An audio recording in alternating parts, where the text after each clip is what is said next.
குர்ஆனில் எண்கள் குறித்த அற்புதங்கள் என்ற தலைப்பில் ஒரு வீடியோ பரவுகிறது. இதன் உண்மைத்தன்மை என்ன? வீடியோவை இணைத்துள்ளேன் என்று சொல்லி மண்ணடியிலிருந்து ஷானவாசு என்பவர் கேட்டிருக்கிறார். ஒரு வீடியோ அனுப்பியிருக்கிறாரு. அந்த வீடியோவில் என்ன விஷயம் சொல்லப்படுதுன்னு கேட்டால், குர்ஆனில் எண்கள் சம்பந்தப்பட்ட ஒரு அதிசயம் இருக்கிறது, அற்புதமான முறையில் குர்ஆன் இந்த மாதிரி பேசி சொல்லி இருக்குதுன்னு சொல்லிட்டு வீடியோவில் பில்டப் கொடுத்து ஒரு ஆள் பேசுகிறாரு. அதை பரப்புறாங்கன்னு நினைக்கிறேன். அந்த வீடியோ நீங்களும் கேட்டுருங்க. அந்த வீடியோவில் என்ன சொல்கிறான்னு கேளுங்க. எனவே அல் குர்ஆனில் அத்துன்யா, அதாவது இந்த உலகம் என்ற வார்த்தை சுமார் 115 தடவைகள் வருகின்றன. இன்னும் அல் குர்ஆனில் அல் ஆஹ்ரா, அதாவது அடுத்த உலகம், மறுமை என்ற வார்த்தை அதே அளவில் 115 தடவைகள் வருகின்றன. அல் குர்ஆனில் மலாயிகா, அதாவது மலக்குகள் என்ற வார்த்தை சுமார் 88 தரம் வருகின்றது. அப்படி என்றால் அதற்கு எதிர்ப்பதமான ஷயாத்தீன், அதாவது ஷைத்தான்கள் என்ற வார்த்தை எத்தனை தடவைகள் வரும் என்று நீங்கள் நினைக்கிறீர்கள்? ஆம், 88 தடவை தான். அல் குர்ஆனில் அல் ஹயாத், அதாவது வாழ்க்கை என்ற வார்த்தை சுமார் 145 தடவை வருகின்றது. அப்படி என்றால் அல் குர்ஆனில் 145 தடவை வரும் இன்னொரு வார்த்தை என்ன? சுப்ஹானல்லாஹ், நீங்கள் நினைப்பது போல மரணம் என்ற வார்த்தை தான். அஸ்ஸாலிஹாத், அதாவது நல்ல செயல்கள் என்ற வார்த்தை முழு குர்ஆனிலும் 167 தரம் வருகின்றது. அதற்கு எதிர் வார்த்தையான அஸ்ஸய்யியாத், அதாவது தீய செயல்கள் என்ற வார்த்தை அதே அளவில் 167 தரம் வருகின்றது. நம்பிக்கை என்ற வார்த்தை சுமார் 17 தடவை வருகின்றது. அதுபோலவே நம்பிக்கை இன்மை என்ற வார்த்தை அதே அளவில் 17 தடவை வருகின்றது. ஷைத்தான்களின் தலைவன், அதாவது இப்லீஸ் என்ற வார்த்தை சுமார் 11 தடவை வருகின்றது. இப்லீஸிலிருந்து பாதுகாப்பு தேடல் என்ற வார்த்தை அதே அளவில் 11 தடவை வருகின்றது. இன்னும் அவர்கள் கூறினார்கள் என்ற சொற்றொடர் சுமார் 332 தரம் வருகின்றது. அதற்கு எதிராக கூறு என்ற வார்த்தை 332 தரம் வருகின்றது. அடுத்ததாக மூலச்சொல்லை வைத்து பார்க்கும் போது அல் குர்ஆனில் தண்டனை என்ற வார்த்தை சுமார் 117 தடவை வருகின்றது. அதற்கு எதிராக மன்னிப்பு என்ற வார்த்தை எத்துணை தடவைகள் அல் குர்ஆனில் வருகின்றது என்று உங்களுக்கு தெரியுமா? ஆம், நீங்கள் நினைப்பீர்கள் அதே அளவில் 117 தடவை வருகின்றது என்று. ஆனால் அப்படியல்ல, அதன் இருமடங்கான 234 தரம் வருகின்றது. சுப்ஹானல்லாஹ், எவ்வளவு ஆழமான கருத்துடையது அல் குர்ஆன். அல் குர்ஆனில் இருக்கும் காலம், மாரிகாலம் என்ற வார்த்தைகள் ஒவ்வொரு தடவையே பயன்படுத்தப்பட்டுள்ளது. எனவே அடுத்ததாக இவர் சொல்லக்கூடிய இந்த விஷயத்துல 2 பாயிண்ட் கவனிக்கணும்.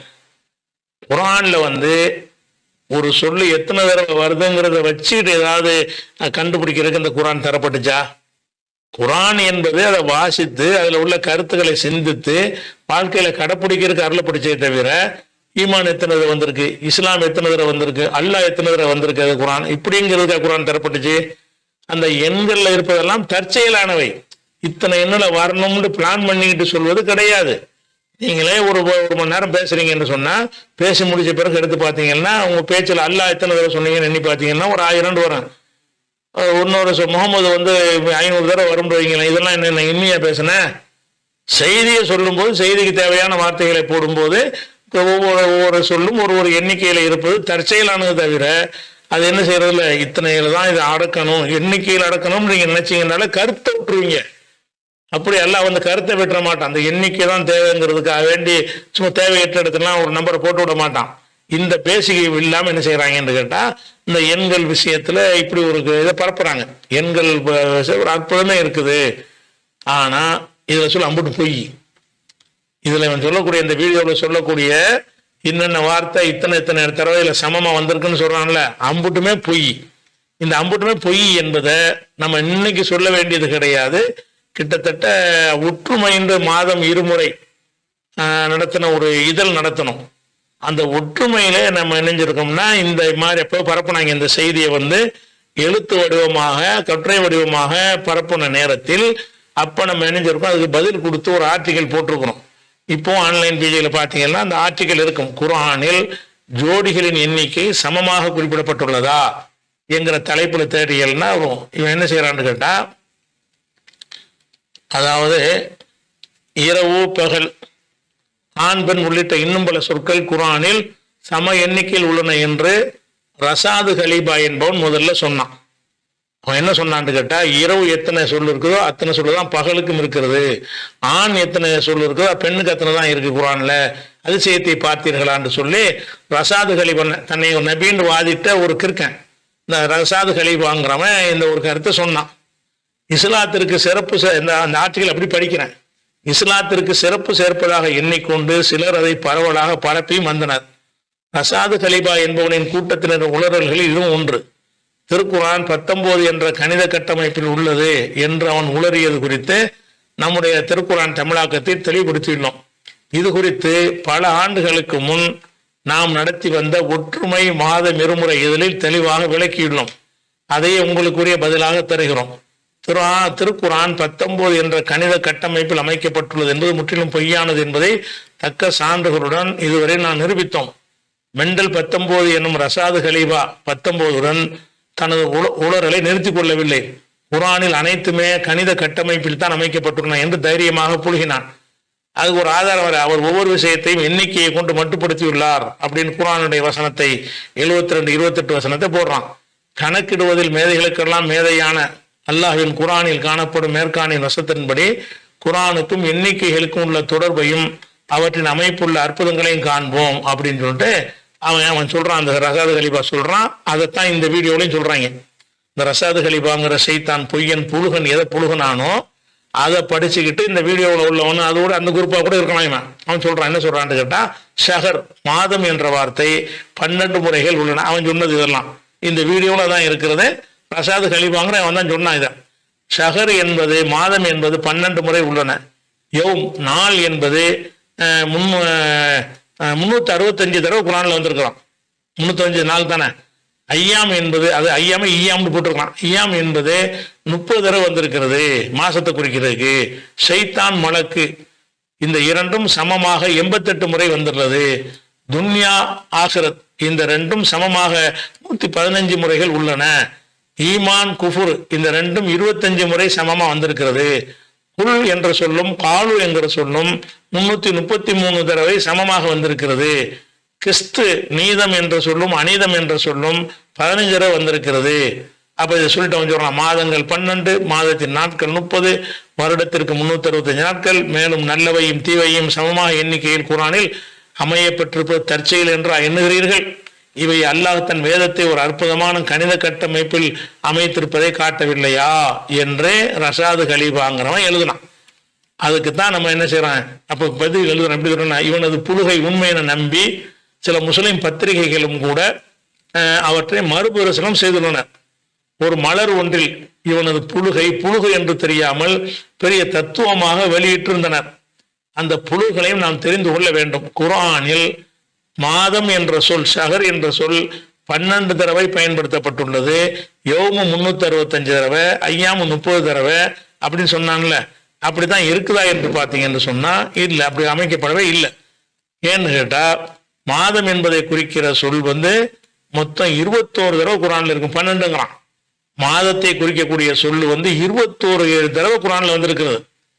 அந்த 21 தடவை எதுங்கிறதையும் நான் சொல்றேன். ஷஹர் மாதம் என்ற சொல்லு தனியாக 4 தடவை, 285, 34, 12, 34, 11, 97, 3 இந்த வசனங்கள்ல இருக்குது. அதுக்கு அடுத்தது அல் என்ற அலங்கார சொல் அஷ்ஷஹருங்கிறோம்ல, அந்த அல் ஷஹருன்னு வரக்கூடிய சொல்லு ஒரு 6 தடவை வந்திருக்குது. அதுவும் மாதம் தான். வெறும் ஷஹரு ஒரு 4, அஷ்ஷஹரு அந்த அது ஒரு 6. அது என்னென்ன வசனம்? 285, 294, 2217, 52, 597 ஆகிய வசனங்கள் அதுல வந்துருச்சு. அது மாதிரி ஷஹரைன் 2 மாதங்கள் அது ஒரு சொல்லு, அதுலயும் மாதம் வருதுல, அது ஒரு 2 தடவை வந்திருக்கிறது. 492, 58, 4. ஷஹரன் 1 மாதம் அப்படின்னு சொல்லுவது 2 தடவை வந்திருக்குது. 9, 36, 46, 15. அஷுஹுர் மாதங்கள் என்று பன்மையாக 5 தடவை வந்திருக்கிறது. 297, 2226, 2234, 92, 65, 4. அதே மாதிரி அல் அஷுஹுர் அந்த மாதங்கள் அப்படின்னு 1 தடவை வந்திருக்கிறது 9, 5ல. அதே மாதிரி அஷுஹூர் மாதங்கள் அப்படின்னு 1 தடவை 9, 36ல. ஆக மொத்தம் மாதத்தை குறிக்கும் சொற்கள் 21 இடங்களில் பயன்படுத்தப்பட்டுள்ளன. அப்ப எனவே வருடத்திற்கு 21 மாதம் சொல்லுவானா? அப்ப நம்ம கேட்டோம் ஏன்னா 12 தான் குரான்ல இருக்குங்கிறிய, மாதம்ங்கிறது 21 இருக்கிறது. அப்ப என் புலிக்கு எதுக்கு பெருமை சேர்க்கிற? அதே மாதிரி யௌம் என்ற சொல்லு 365 தடவை வந்திருக்குன்னு சொல்லியிருக்கிறான். ஆனா 378 தடவை வந்திருக்கிறது. 365 தடவை வந்திருக்குன்னு சொல்றான். நீங்க கம்ப்யூட்டர்ல அடிச்சு பார்த்தீங்கன்னா, குரான் அடிச்சு பார்த்தீங்கன்னா, குரான் ஃபைண்ட் பண்றதுக்கு நிறைய சாஃப்ட்வேர்லாம் இருக்குது. பாஹிதுல் குரான்டே ஒரு சாஃப்ட்வேர், அதில் அடிச்சேன்னா கரெக்டாக எல்லாமே காட்டிடும். அதில் பார்த்தீங்கன்னா 378 தடவை வந்திருக்குது. 365ங்கிறான். அப்போ வருஷத்துக்கு 378 நாளா அப்படின்னு என்ன செய்யணும்? நம்ம அப்போ பதிலுக்கு சொல்லிடணும். அது மாதிரி ஐயாம் என்பது 30 தடவை வந்திருக்குது. நாட்கள் 30 தடவை வந்திருக்குங்கிறான். 30 தடவை வரல, எடுத்துக்காட்டு 30, 27 தான் வந்திருக்கு. நாட்கள் என்பது குரான்ல 27 தடவை தான் இடம்பெற்றிருக்குது. அதே மாதிரி சொல்றான் சைத்தான் 88, மலக்கு 80 தடவை 88ன்னு சொல்றான். இதான் தற்செயல் தான் நினைக்கிறேன்னு கேட்கறான். ஆனா உண்மையில சைத்தான் 88 தடவை வந்திருக்கு. அந்த பாதி தான் உண்மை. மலக்கு என்பது 68 தான் வந்திருக்குது. சைத்தான் மலக்கும் சம எண்ணிக்கைங்கிறான்ல, சம எண்ணிக்கை கிடையாது. சைத்தான் 88, மலக்கு 68 தான் வந்திருக்குது. அதே மாதிரி ஈமான் 25, குஃபுர் 25 தடவை நம்ம போட்டிருக்கிறான். ஆனால் குரான்ல ஈமான் 45 தடவை வந்திருக்குது. குஃபுர் 36 தடவை வந்திருக்குது. 25 வரல. வாயில உள்ள அடிக்கிறது. அதாவது நம்ம உலர்னோம்னா ஏத்துக்கிறான். இவன் குரானை படிக்க போறான். இந்த இத்தனை வருஷத்துக்கு பிறகு இதை போட்டு வீடியோ போட்டிருக்கான்ல, இவன் பார்க்க போறான். அதை அப்படி போடுறானே, அப்படி இருக்கான்னு தேடி பார்க்கணும். உனக்கு அறிவு வேணா? இந்த வீடியோ போடுறவனுக்கு இப்படித்தான் இருக்குதா, நெசமா அந்த யௌமுங்கிறத அடிச்சு பார்த்து அல்ல தெரிஞ்சவங்கள்ட்ட கேட்டு அப்படியே செக் பண்ணி சொல்லுங்கன்னு பார்த்துட்டு நீ போடனே கேட்டெல்லாம் பரப்புறாங்க. அதே மாதிரி நீதி 15 தடவை, அநீதி 15 தடவைங்கிறான். ஆனா நீதி 15 தடவை, அநீதி 20 தடவை வந்திருக்கு குரான்ல. அதையும் போய் சொல்றான். அதே மாதிரி குருள் என்பது 332 தடவை, காலு என்பது குருண்டா சொல்லு, காலுன்னா சொன்னார்கள். இந்த ரெண்டு என்ன வருதான் 332 தடவை வந்திருக்குங்கிறான். ஆனா உண்மையில குருள் என்பது 353 தடவை வந்திருக்கு. குருள் அடிச்சால நீங்களே எண்ணிப்பிடலாம். 353 தடவை வந்திருக்கு. 332ங்கிறான். காலுங்கிறது 332 வந்திருக்கு. தவிர குருள் என்பது 353 ரெண்டு சமய எண்ணிக்கையில் இருக்கல. அதே மாதிரி நியாமத்து என்பது 75, சுக்குரு என்பது 75 இடத்துல வந்திருக்குங்கிறான். ஆனா குரான்ல தேடி பார்த்தீங்கன்னா நியாமத்து என்பது 71 தடவை தான் இருக்கிறது. அது 75 இல்லை. சுக்குரு 75 தடவை வந்திருக்குது. அதனையும் போய் சொல்லியிருக்கிறான். மௌத்து 145, வாழ்வு 145, ஹயாத்து 145ங்கிறான். ஆனா மௌத்து 144, ஹயாத்து 167 சமமாலாம் இல்லை. அது 145, 167 தடவை பயன்படுத்தப்பட்டுள்ளது. முசீபத்து 114, பொறுமை 114 இருக்குன்னு அவன் சொல்றான். ஆனா முசீபத்து 10 இடத்துல வந்திருக்கிறது, பொறுமை 103 இடத்துல வந்திருக்கிறது. போய் இப்படி இருக்கிறான். அதே மாதிரி ரசூலுல்லாஹ்வுடைய பெயர் 4 இடங்களிலும், சிராஜ் விளக்கு என்று 4 இடங்கள்ல ரசூலுல்லாஹ்வுடைய முகமதுங்கிற பேரு 4 இடத்துல வந்திருக்கிறான். அவங்கள குறிக்கக்கூடிய சிராஜ் விளக்குங்கிற 4 சமமா இருப்பார். ரசூலுல்லாஹ் குறிப்பதற்கு முகமதுன்னு 4 தடவை அல்லாஹ் சொல்றான், சிராஜ் என்று ஒரு 4 தடவை சொல்றான், சம எண்ணிக்கையில் சொல்றாங்கிறாங்க. சிராஜ் 4 எண்ணிக்கையில் இருக்கு நெசம்தான். அந்த சிராஜ் ரசூலுல்லாஹ் குறிக்காது. ஒரு இடத்துல ரசூலுல்லாஹ் குறிக்கும், மற்றதுல எல்லாம் சூரியன் சந்திரனை தான் சிராஜ்ங்கிறான்ல. ரசூலுல்லாஹ் குறிக்கிறதுக்குள்ளது கிடையாது. அதுல ஒரு மலத்தனம் பண்றான். அதே மாதிரி நன்மை வசனங்கள் 1000, தீமையை தடுக்கிற வசனம் 1000, வரலாறு கூற வசனங்கள் 1000, வாக்குறுதி கூறப்பட்ட வசனம் 1000, ஓமைகள் 1000, அச்சுறுத்தி எச்சரிக்கை வசனங்கள் 1000, ஆகமானவற்றை விளக்கி கூறும் வசனம் 250, தடுக்கப்பட்டவற்றை கூறும் வசனங்கள் 250, அல்லாவின் புகழூர் வசனங்கள் 100. இப்படி அடிச்சு வாய்க்கு விட்டு அடிச்சிருக்கலாம். இந்த எண்ணிக்கையில இந்த கருத்தை அவனுக்கு எடுத்து கேம நாள் வரைக்கும் எடுத்துக்காட்ட இயலாது. அப்ப இது குரான்ல குரான் என்பது அதனுடைய விழுமிய கொள்கைகளாலும் அற்புதமான தீர்வுகளாலும் உடைக்க முடியாத முன் அறிவிப்புகளாலும் தான் தனித்து விளங்குகிறது. இது போன்ற உளறல்களால் அல்ல அப்படின்னு என்ன செய்யணும், நம்ம பார்த்துக்கணும். அந்த வீட்டு ஆட்சிகளை பார்த்துக்கிறங்க. அப்ப இதுல என்னன்னு கேட்டா, இதே வீடியோவுடைய இன்னொரு செய்தி வர புழுகிறான். என்ன புழுகிறான்னு கேட்டா, இரும்பை பத்தி சொல்றான். இரும்பு என்பது பூமிக்கு மையத்தில் இருக்கிறான். பூமிக்கு மையத்தில் ஒரு படத்தை போட்டு பூமிக்கு மையத்தில் இருக்கு, நடுவுல தான் இரும்பு இருக்குது பூமிக்குள்ள அப்படின்னு சொல்லிட்டு நீங்கள் குரானை எடுத்து பாருங்கள். 114 சூறா, அதுல 57வது சூறாவாக இரும்புங்கிற சூறா இருக்குது. சரிபாதி இடத்தில் அல் ஹதீதுங்கிற பேர்ல ஒரு சூறா இருக்குது. இது தற்செயல் என்று நினைக்கிறீர்கள்ங்கிறான். இரும்பு என்ற வீடியோவை பார்த்தவர்களுக்கு தெரியும், இந்த உலகத்தின் மையத்தில், அதாவது அதன் மத்திய பகுதியில் பந்து வடிவத்தில் இருப்பது இரும்பு மூலகமாகும். இப்பொழுது நீங்கள் யோசிக்கலாம், இதில் என்ன அற்புதம் இருக்கின்றது என்று. முஸ்லிம்களான நமக்கு தெரிந்த ஒரு விடயம், அல் குர்ஆனில் இருக்கும் மொத்த சூறாக்களின் எண்ணிக்கை 114 ஆகும். இப்பொழுது அதன் பாதி அளவு எவ்வளவு? 57. எனவே 57வது சூறா அல் குர்ஆனின் மையத்தில், அதாவது மத்தியில் இருக்கும் ஒரு சூறாவாகும். எனவே மத்தியில் இருக்கும் 57வது சூராவின் பெயர் என்ன? அல் ஹதீத், இரும்பு. சுபஹானல்லாஹ்.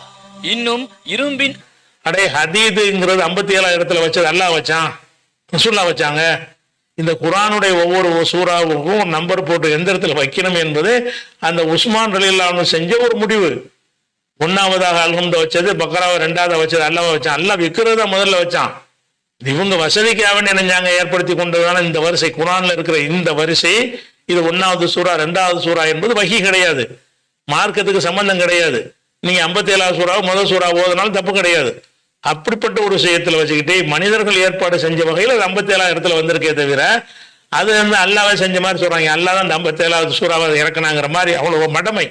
ஆய்வுங்கிற பேர்ல கண்டதையும் செஞ்சு இப்படி மூளை குழம்பி போய் என்ன செய்யறாங்க, உளறி இருக்கிற காட்சியை பார்க்கிறோம். அதே மாதிரி இதே மாதிரி உலர்ன ஒரு விஷயத்தை ராஜா முகமதுங்கிற ஒரு சென்னையில இருந்து கேட்கிறார். என்ன கேட்கிறாருன்னா, இந்த வீடியோவில் லபிசு என்ற வார்த்தைக்கு 309 வருடம் என்று விளக்கம் கூறுகிறார், சூரா கஹ்ஃப் விளக்கம் சரிதானா அப்படின்னு கேட்கிறார். வீடியோ நினைச்சிருக்கிறார். இதுவும் இந்த மெண்டல்னால வந்ததுதான். இந்த மெண்டல் 19 தாக்கத்தினால வந்ததுதான் இந்த மாதிரியான விஷயம். என்ன இந்த வீடியோவில் இந்த வீடியோவை பாருங்க. Did you know this incredible secret in Surah Al-Kahf? Surah Al-Kahf, or the chapter of the cave, details the story of a group of people who miraculously remained in a cave sleeping for a total of 309 years. What's interesting is that Allah uses the word labithu to describe them remaining in the cave. What's incredible is that if you were to count from the first instance of the word labithu to the last instance of the word labithu, there are exactly 309 words in between. That matches the 309 years they remained in the cave. Wow! But that's not all. If you were to go to the 300th word, it is the word thalathamia, 300. Incredible. அந்த வீடியோல என்ன சொல்றாருன்னு கேட்டா, லபிசு ஃபீ கஹ்ஃபிஹிம் ஸலாஸமயத்தின் சினீன, அவர் 300 வருடங்கள் இந்த குகையில தங்கினார்கள் அப்படின்னு வருதுல. அந்த 300 வருடங்கள் தங்கினார்கள் தெளிவா குர்ஆன்ல வந்துருச்சு. இந்த 300 என்பது 309 அர்த்தங்கிறான். என்னடா அர்த்தம்னு கேட்டீங்கன்னா, இந்த லபிசுங்கிற வார்த்தை அப்படியே எடுத்துட்டு வந்தீங்கன்னா ஒரு 309வது இடத்துல மறுபடியும் ஒரு லபிசுன்னு வருது. அதை வச்சுக்கிட்டு என்ன செய்யறான்னு கேட்டா, அங்கேயும் லபிசு இங்கேயும் லபிசு, அதனால 309 நாள் என்பது 309 வருடங்கள் என்பதை இது குறிக்கிறது அப்படின்னு ஆராய்ச்சி பண்றாங்க. இதான அவங்க ஆராய்ச்சி பண்ற விஷயம். லைலத்துல் கத்ர் சொல்லுவாங்கல்ல, லைலத்துல் கத்ர்ங்கிறது 27 தான். என்னடா 27ன்னு கேட்டா, லைலத்துல் கத்ர்ங்கிற வார்த்தை அந்த சூறாவில் 3 தடவை வந்திருக்கிறது.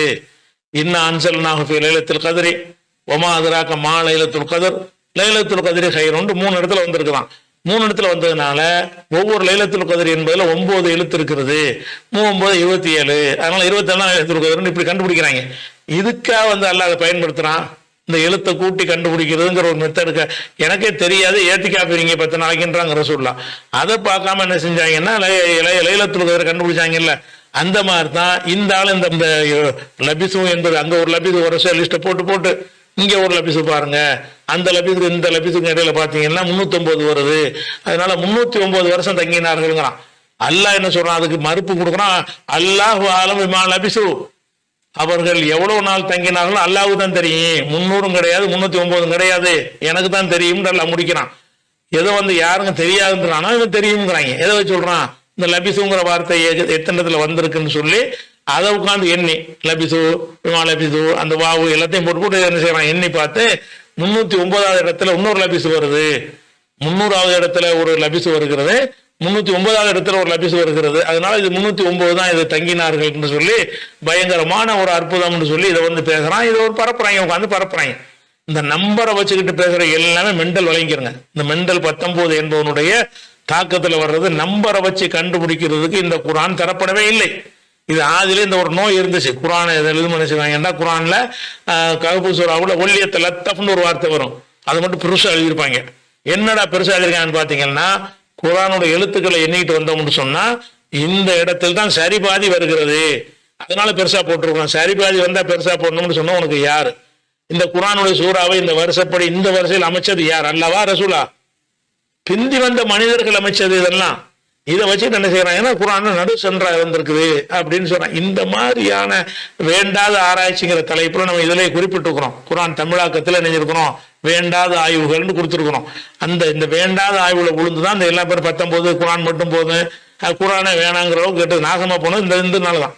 குரானை எதுக்கெல்லாம் தந்தானே அதை பத்தி சிந்திக்காம இந்த நம்பரை வச்சு சொல்லுவாங்க அது பொய்யின்னு ஆயிருமா, அப்ப பொய்யா இருக்கு, அப்ப குரான் பொய்ன்னு போயிடுவாங்க.